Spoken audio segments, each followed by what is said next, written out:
Hello students, welcome back. आज हम पढ़ेंगे गाउस का नियम, गाउसेस लॉ, इसको कहते हैं गाउस की थ्योरम। ये सेकंड चैप्टर का सबसे इंपॉर्टेंट पार्ट है। बेसिकली पूरा चैप्टर इस पे डिपेंडेंट है। इसको पढ़ने से पहले हमने डिस्कस किया था विद्युत फ्लक्स, मतलब इलेक्ट्रिक फ्लक्स क्या होता है। हम जानते हैं कोई एक चार्ज होता है, उसकी वजह से उसके चारों ओर, पॉइंट चार्ज की वजह से उसके चारों ओर एक इलेक्ट्रिक फील्ड होता है, विद्युत क्षेत्र होता है, उसमें विद्युत बल रेखाएं होती हैं या इलेक्ट्रिक फील्ड लाइंस होती हैं। अब उसमें अगर हम कोई एक सरफेस रखते हैं, कल हमने सीखा था, कोई एक सरफेस रखेंगे, उसको परपेंडिकुलरली क्रॉस करके जाने वाली इलेक्ट्रिक फील्ड लाइंस जो होंगी, विद्युत बल रेखाएं होंगी, वही क्या कहलाता है, इलेक्ट्रिक फ्लक्स। उसको कैलकुलेट करने का जो फॉर्मूला हमने निकाला था, that was E dot S। और अगर मैं इसका कंप्लीट फॉर्मेट लिखूं तो ये होगा phi is equal to ES cos theta. Theta is angle between E and S. What is E? विद्युत क्षेत्र की तीव्रता, electric field intensity. What is S? Surface area. Okay, ये हमने सीखा था। अब एक नई चीज, गाउस लॉ को पढ़ने से पहले एक ये नई चीज सीखनी जरूरी है। अगर मैं ये कहूं कि अगर हम एक सरफेस, सिंपल कल हमने सीखा था, एस एक सरफेस रख दी, उसमें से जो कितना फ्लक्स होगा वो हम कैलकुलेट करना चाहते थे। बिकॉज जो फ्लक्स होता है, हम हमेशा कह सकते हैं कि किससे रिलेटेड होता है, तो आंसर है वो एक सरफेस से रिलेटेड होता है हमेशा। अब बात आती है कि अगर मैं एक सिंगल सरफेस ना रखकर एक क्लोज सरफेस रख दूं, अब आती बात, क्लोज सरफेस क्या है। क्लोज सरफेस का मतलब होता है बंद आकृति। बंद आकृति का मतलब चारों ओर से क्लोज्ड। जैसे for example this is a cube, या क्यूबॉइड ले लें, कोई भी एक बंद आकृति ले लें। तो हम जैसे एक सपोज एक बॉक्स है, एक माचिस की डब्बी है, दैट इज क्लोज सरफेस, उसके पास बहुत सारी सरफेस है। जैसे ये एक तो इसमें कितनी सरफेस है, तो आंसर है 6 सरफेस। देयर आर तो 6 सरफेस कौन कौन सी है इसमें, तो इनको नंबरिंग कर देते हैं। सपोज सबसे पहले इसको ले लेते हैं, इधर से इलेक्ट्रिक फील्ड लाइंस जा रही है, मैंने एक इलेक्ट्रिक फील्ड में, that is uniform electric field, उसमें इलेक्ट्रिक फील्ड में मैंने एक क्यूब कर दिया, उसका पहला सरफेस 1 मान लेते हैं, उसके सामने वाला मान लेते हैं 2, और जो नीचे है बिल्कुल नीचे ये हो गया 3, इसके अपोजिट मान लेते हैं ऊपर वाला 4, एक पीछे वाला 5, और आगे सामने वाला दैट इज 6, इसको फ्रंट वाले को 6 मान लेते हैं। तो 6 सरफेस हो गई। तो मुझे एक चीज और अगर क्यूब है तो हर सरफेस का जो एरिया होगा वो कितना होगा, दैट इज S। एक सरफेस का एरिया S मान लेते हैं। अब इन सरफेस का सबसे पहले हम निकालना चाहते हैं एरिया वेक्टर, मतलब किसी भी क्षेत्रफल का या एरिया का या सरफेस का एक डायरेक्शन भी होता है, वो हमने कल सीखा था। वो किधर होता है, उस सरफेस से परपेंडिकुलरली आउटसाइड। मतलब जैसे ये व्हाइट बोर्ड है, एक सरफेस है, इसका डायरेक्शन या एरिया वेक्टर, या हम बात करें क्षेत्रफल सदिश, किधर होगा, तो आंसर है ये ऐसे, इस सरफेस के लंबवत परपेंडिकुलर आउटसाइड, मतलब बाहर की ओर। इस प्रकार से हम उसको निकालते हैं। तो देखिए 1 जो है, 1 नंबर का जो एरिया वेक्टर होगा, सदिश होगा, वो किधर होगा, तो आंसर है ये सरफेस होगी, इसके परपेंडिकुलरली बाहर की तरफ, इस तरफ। 2 का ये ऐसा हो गया, 3 का ऐसे नीचे सरफेस के परपेंडिकुलर, 4 का परपेंडिकुलर ऊपर, 5 का अंदर होगा, ऐसे हम उसको क्रॉस बना के दिखा सकते हैं अंदर, और 6 का डॉट होगा, ये बाहर की ओर आता हुआ। ओके, ये इनके एरिया वेक्टर हो गए, मतलब S का जो वेक्टर या डायरेक्शन होगा ये होगा। अब इलेक्ट्रिक फील्ड सपोज E है, हमने ये माना है, अभी ये मैं स्पेशली स्टेट कर रहा हूं, हमने ये माना है कि E है ना, जो सेम है, कांस्टेंट है, यूनिफॉर्म है, मतलब वो 1 सरफेस के लिए और 2 तक जाएंगे, वो चेंज नहीं होता।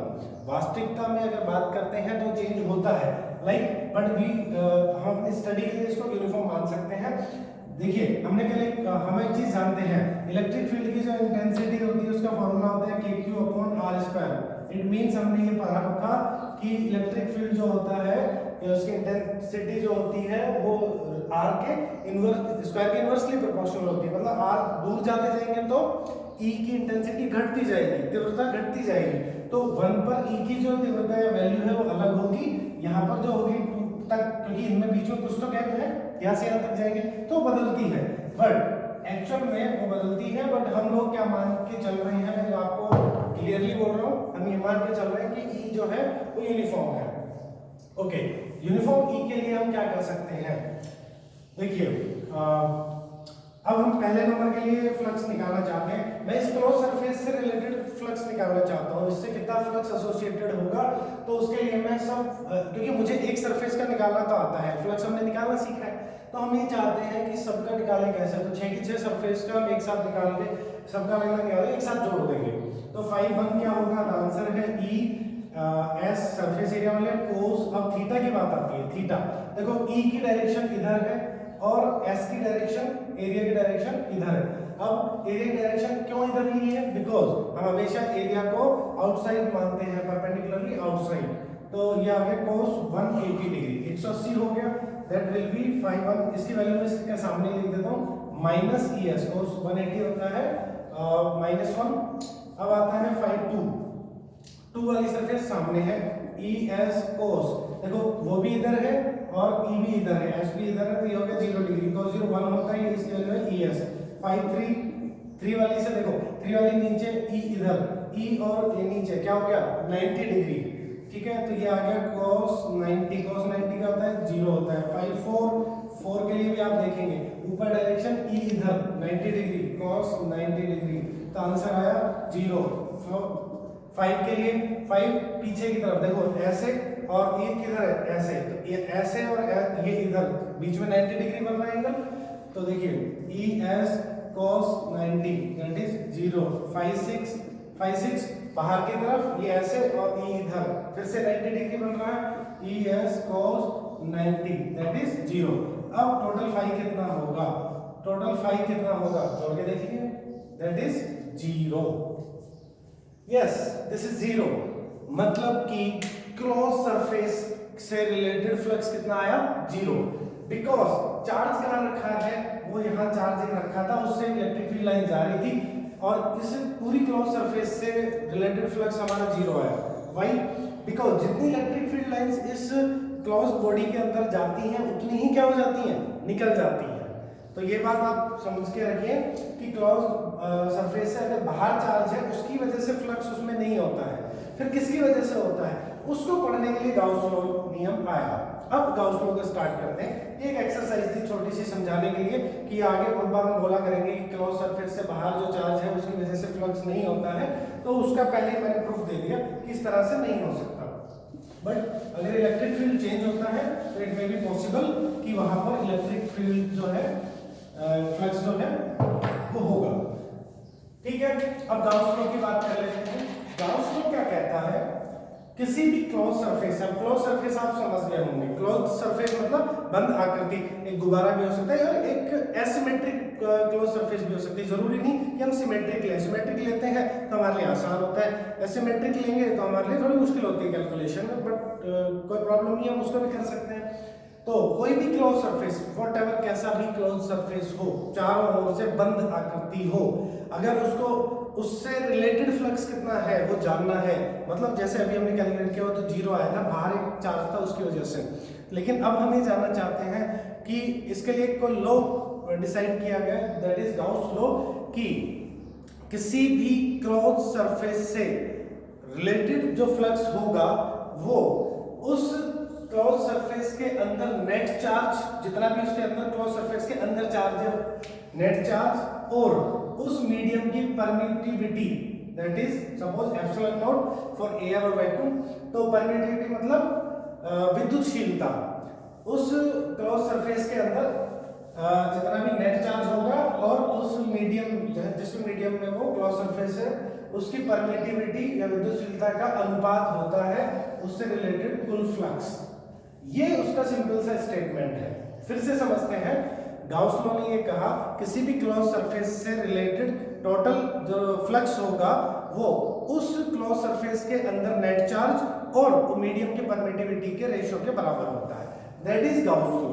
मतलब फिर से समझ के देखते हैं, सपोज ये कोई एक बंद क्लोज सरफेस है, क्लोज सरफेस मतलब ये ऐसे चारों ओर से बंद है, 3D इमेज नहीं बना रहा हूं, तो ये ऐसे क्लोज्ड है, इसके अंदर कुछ भी चार्ज होगा, सपोज Q चार्ज होगा और यहाँ पर मीडियम अगर एयर है तो इस क्लोज सरफेस से रिलेटेड फ्लक्स कितना होगा, that will be epsilon not. अगर मीडियम चेंज है, सपोज कोई दूसरा मीडियम है, तो मीडियम की परमिटिविटी ले लेंगे, एप्सिलॉन ले लेंगे, ये हमने पहले पढ़ा हुआ है फर्स्ट चैप्टर में। तो ये होता है गाउस लॉ बच्चों। इसको थोड़ा सा एक बार एक्सरसाइज करके देखते हैं थोड़ी और इस पर। सपोज एक किसी क्लोज सरफेस के अंदर ये कोई क्लॉज सरफेस ली मैंने, इसके अंदर मान लीजिए ये -3q चार्ज है, यहाँ पर +2q चार्ज है और यहाँ पर सपोज 6q चार्ज है। ठीक है, बताइए क्लोज सरफेस से रिलेटेड जो फ्लक्स होगा वो कितना होगा? तो वी कैन कैलकुलेट हाउ। देखिए हम एक चीज जानते हैं, नेट चार्ज, ये हमने लैंग्वेज यूज करी, या हम ये कह सकते हैं कि कुल आवेश क्लोज सरफेस या बंद आकृति के अंदर कितना है। तो देखो नेट चार्ज कितना है अंदर, हम इसको देख सकते हैं -3q प्लस माइनस का 3 है प्लस का 2q है, कितना बच गया -q। तो टोटल चार्ज जो अंदर नेट चार्ज आया, नेट चार्ज कितना आया -q, और बाहर चार्ज है उसको कंसीडर करें क्या? तो आंसर नहीं, गाउस लॉ ने ऐसा नहीं बोला। तो हमारे लिए इससे रिलेटेड फ्लक्स कितना होगा? तो आंसर है नेट चार्ज -q, और अगर यहाँ पर एयर है epsilon not. This will be the flux associated with this closed surface. तो इस प्रकार से बाहर वाले चार्ज को कंसीडर नहीं करना, क्योंकि अभी अभी हमने सीखा बाहर वाले चार्ज की वजह से अंदर फ्लक्स होता है क्या? आंसर नहीं होता है। ओके, इस प्रकार से हम अंदर कैलकुलेट करेंगे किसी भी जगह पर क्लोज सरफेस में अंदर कहीं भी, उसके अंदर कहीं भी चार्ज हो वो नेट चार्ज हम लेंगे। आगे कुछ ऐसे फर्दर हम क्वेश्चन करेंगे कि किसी पर्टिकुलर जगह बदलने से भी अगर फ्लक्स में चेंज आएगा कि नहीं आएगा, तो हम कुछ एग्जांपल से उसको सीखेंगे। ये गाउस का लॉ कहता है। ओके, अब आती है बात कि गाउस लॉ के लिए कुछ इसकी स्पेशलिटी है, उसको मैं एक बार डिस्कस कर लेता हूँ। नंबर 1, कई बार हमें किसी भी चार्ज की वजह से, किसी चार्ज डिस्ट्रीब्यूशन की वजह से, सपोज हमने एक सरफेस लिया, ये ऐसा, इस पर एक चार्ज डिस्ट्रीब्यूटेड हो रखा है ऐसे, तो किसी चार्ज डिस्ट्रीब्यूशन की वजह से इंटेंसिटी निकालनी होगी तो हम इसका यूज करेंगे गाउस लॉ का। उसके लिए हम क्या करेंगे, हम ऐसे एक बार इमेजिनेशन में कल्पना किया करेंगे कि ये सारा चार्ज के बाहर बाहर हम एक क्लोज सरफेस बनाते हैं, बंद आकृति में इसको पैक करते हैं। तो ये जो हम काल्पनिक या इमेजिनरी क्लोज सरफेस बनाया करेंगे, हम इसका नाम रखेंगे गाउसियन सरफेस, मतलब गाउस का पृष्ठ, गाउसीय पृष्ठ, मतलब गाउसियन सरफेस नाम दे देंगे, गाउस से ही नाम आएगा Gaussian surface. Yes, this is imaginary जो हम बनाया करेंगे गाउस को अप्लाई करने के लिए, क्योंकि गाउस को कहां अप्लाई होता है? तो आंसर है क्लोज सरफेस के लिए अप्लाई होता है। नंबर 2 बात करें, जो चार्ज हम कंसीडर करते हैं कहां करते हैं? क्लोज सरफेस के अंदर net charge. What does it mean by net? The algebraic sum of available charge, मतलब जितने भी चार्ज उस क्लोज सरफेस बंद आकृति पृष्ठ के अंदर है उसका बीजगणितीय योग अलजेब्रिक सम। अगर मैं कहता हूं कि ये कोई क्लोज सरफेस है, नेट चार्ज प्लस माइनस काट पीट के फाइनली यहां पर अगर अंदर प्लस का चार्ज बच गया, तो इलेक्ट्रिक फ्लक्स जो होगा उसकी डायरेक्शन किधर होगी बताइए? वो I mean electric field lines किधर आती होंगी, तो फ्लक्स जो होगा वो यहाँ से यहाँ बाहर निकलेगा, बिकॉज हम जानते हैं यहाँ से फील्ड लाइंस प्लस से बाहर निकलती हैं, और अगर क्लोज सरफेस के अंदर नेगेटिव चार्ज होगा तो फील्ड लाइंस या फ्लक्स जो होगा किधर आएगा? हम बोलेंगे अंदर आएगा, सरफेस से अंदर की ओर आएगा। ये कुछ छोटी छोटी चीजें हम इसको याद रखेंगे, ये ऑलरेडी हम पढ़ चुके हैं, बस उसका थोड़ा सा इम्प्लीमेंट कर रहे हैं उनको। ये गाउस लॉ होता है, तो आई गेस समझ गए होंगे आप गाउस लॉ कैसे यूज करना है। धीरे धीरे आप इसके बारे में कुछ प्रैक्टिस करेंगे। अब इसके बारे में इसका अब कुछ बच्चों को लगता डाउट आ रहा होगा कि फाई जो अभी हमने गाउस में बोला है कि Q/ε0 होता है, ये कैसे होता है, हाउ इट इज पॉसिबल? तो हम इसको चेक करते हैं एक बार। तो हम इसका प्रूफ पढ़ते हैं, या उत्पत्ति, मतलब इसको प्रूफ करना है हमें कि गाउस लॉ जो है वो एक्चुअल में यही होता है क्या। तो उसके लिए हम एक कंसीडर करते हैं कोई भी रैंडमली एक क्लोज सरफेस, ये कोई भी आकृति है, कोई भी शेप एंड साइज का होता है, बिकॉज गाउस लॉ किसी क्लोज सरफेस के साइज, उसकी शेप से रिलेटेड नहीं होता, उससे फ्री होता है। मतलब गाउस लॉ का ये जो क्लोज सरफेस है, बंद आकृति है, उसका साइज या शेप क्या होगा उससे मतलब नहीं होता है। तो कोई भी रैंडमली हमने ऐसा ले लिया, इसमें कहीं पर भी अंदर मैंने सपोज यहाँ पर एक पॉइंट O मान लिया और यहाँ पर हमने Q चार्ज प्लेस करके सोच लिया, ठीक है। अब इससे रिलेटेड मुझे फ्लक्स कैलकुलेट करना है इस क्लोज सरफेस से। अब क्लोज सरफेस जो है बड़ी सी सरफेस होगी ऐसे चारों ओर, तो पूरी सरफेस का एक साथ तो हमें कैलकुलेट करना नहीं आता, बिकॉज हमें क्या आता है, हमें एक छोटी सरफेस का आता है। बिकॉज हमें अगर सिमेट्रिक सरफेस दे दी जाए, ये एक ऐसे एक शीट दे दी, इससे कितना फ्लक्स जाएगा तो आई कैन टेल, बिकॉज ये मतलब इसका एरिया एस एरिया जो होगा वो पता होगा सरफेस एरिया, बट इसका सरफेस एरिया क्या होगा क्लोज सरफेस का ये हम नहीं जानते, बिकॉज इसका शेप और साइज हम नहीं जानते। अगर एक नॉर्मल स्फीयर होता तो हम ले लेते हैं उसका सरफेस एरिया, वो हम उसका फॉर्मूला जानते हैं, बट यहाँ नहीं जानते। तो मैंने क्या कंसीडर किया, अपन ये सोचते हैं कि कोई एक छोटा सा एरिया मान लेते हैं अपन, ये सपोज यहाँ एक छोटा सा एरिया मान लिया ऐसे, आपको दिख रहा है, ठीक है, एक छोटा सा एरिया, इसकी नाम दे दिया डेल्टा एस या डीएस दे सकते हैं, दोनों ठीक है। और इसकी जो डायरेक्शन है, ये डायरेक्शन है सपोज वो इस तरफ है, ये डेल्टा एस की डायरेक्शन हो गई, ठीक है। और यहाँ पे क्यों चार्ज रखा है, इसकी वजह से छोटा सा एरिया है, इसमें से इलेक्ट्रिक फील्ड, ये डायरेक्शन हो गई ये इसकी, ये इलेक्ट्रिक फील्ड हो गया यहाँ, दोनों के बीच में सपोज एंगल कितना है थीटा, यहाँ एरिया ऐसा है, उसकी डायरेक्शन इधर थी, बट फ्लक्स कैलकुलेट करने के लिए हमें पता है, हमने सीखा है कि E की डायरेक्शन में हम एरिया लेंगे, क्योंकि परपेंडिकुलरली जानी चाहिए, तो ये एरिया कितना लेंगे, डेल्टा एस का इधर कंपोनेंट कितना आएगा, ताकि वो ऐसे 90 डिग्री पर दिखे उसको, तो वो होगा डेल्टा एस कॉस थीटा, वो हम जानते हैं ऑलरेडी। तो अब देखिए इस छोटे से एरिया को हम लिखेंगे फ्लक्स related to या flux associated with related to small surface area that is delta s, कितना होगा, हम इसको डेल्टा फाई ले लेते हैं, छोटा सा फ्लक्स होगा, क्या होगा देखिए, हम फॉर्मूला क्या जानते हैं, हम एक चीज जानते हैं कि E इंटू, या हम सीधा लिख सकते हैं E इंटू डेल्टा एस, इधर जाएगा डेल्टा एस कोस थीटा, इन दोनों बीच का थीटा एंगल होगा, इतना फ्लक्स होगा इस छोटे से एरिया से रिलेटेड। ओके, अब E की वैल्यू अगर मैं कैलकुलेट करना चाहूँ, अगर ये डिस्टेंस r ले लें इस O पॉइंट से इस सरफेस एरिया इस पॉइंट पर, जहां इंटेंसिटी कितनी होगी, क्योंकि यहाँ की इंटेंसिटी मेरे को काम आने वाली है जो E है, तो इस Q चार्ज की वजह से यहाँ पर इंटेंसिटी कितनी होगी, तो हम एक चीज जानते हैं, intensity at point this P मान लेते हैं, उसकी जगह क्या लिखेंगे KQ upon R square. Yes right, we can write it, because हम ये जानते हैं, और k की वैल्यू अगर हम रख दें तो ये क्या या बाद में पुट कर लेंगे, डोंट वरी, तो हम इसकी वैल्यू हम पुट कर दें, सो डेल्टा फाई क्या होगा बच्चों, जो हो जाएगा KQ upon R square delta S cos theta, ये इतना फ्लक्स होगा इस छोटे से डेल्टा S एरिया के लिए। तो बताइए पूरे के पूरे क्लोज एरिया के लिए कितना होगा, तो आंसर है कि इतने से एरिया के लिए इतना, क्लोज के लिए क्लोज इंटीग्रेशन कर दो इसका, तो पूरे कंप्लीट क्लोज सरफेस के लिए क्या होगा, इंटीग्रेशन कर देंगे, इसका इंटीग्रेशन किया तो डायरेक्टली हमने फाइल लिख दिया, ये क्लोज इंटीग्रेशन होगा बच्चों, कैसा होगा, क्लोज इंटीग्रेशन, बिकॉज़ एरिया भी कैसा है, क्लोज्ड है, तो this will be KQ upon R square delta S cos theta, ये वैल्यू आ जाएगी इसकी। यस, K को हम क्या लिख सकते हैं,